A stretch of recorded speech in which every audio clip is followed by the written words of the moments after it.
maki-maki orang se-Indonesia gara-gara perpencet. Nah, cuma ke Papua padahal. Kita memang nggak sepakat kalau Papua itu adalah daerah yang susah dijangkau kalau tanpa alat protokol khusus. Saya 2 hari ke 6 titik. Bagaimana mungkin di sana juga ketemu Bawaslu provinsi semua. Teman-teman menemui saya juga semua karena ngawasi logistik. Saya mau cerita begini. Dulu ketika pemilunya itu kampanye 7 bulan, 6 bulan sampai 7 bulan, itu banyak sekali daerah yang kemudian tidak bisa lakukan pemungutan suara harian karena surat suara tertukar atau tidak cukup atau kurang. 2.249 TPS itu kampanye 7 bulan, pengadaan lebih lama. Tapi ketika pemilu 2024 itu 6 itu hanya daerah yang ada gangguan bencana. Dari Serdang, Medan, sama kan menjelang pemilu ini kan bulan-bulan ini kan bulan-bulan banyak banjir.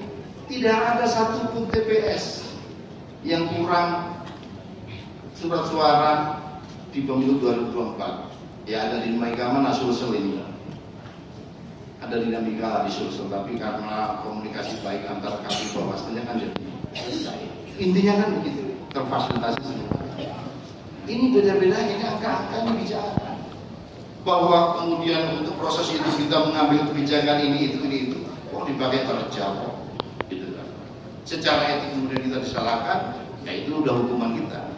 Makanya saya bilang saya nggak akan protes putusan di KPP kencang. Saya jadi ketua juga karena putusan di KPP.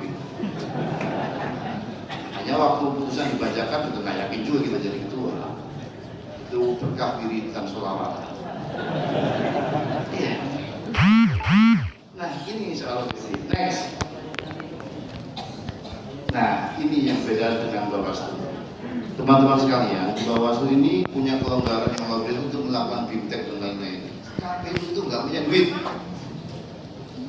Maka ketika 2019 hanya 2 kali di bimtek dari 7 orang. Jadi yang ngerti apa yang harus dilakukan sebagai petugas KPPS 1, 2, 3, 4, 5, 6, 7 itu hanya 2 orang. Biasanya ketua sama tergantung dipilih siapa, biasanya yang bagian hitung-hitung itu. Periode ini kita paksakan harus semuanya diminta 7 orang ini. Baru kali ini Pak.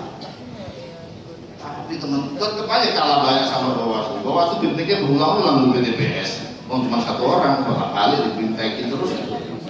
KPU tidak bisa. Baru kemarin aja kita bisa bimtek semuanya. Dan itu sumber masalahnya. Bagaimana ada orang yang merasa paling tahu jadi KPPS terus dikasih bimtek, saya ini sudah 20 tahun jadi KPPS, ya susah kan?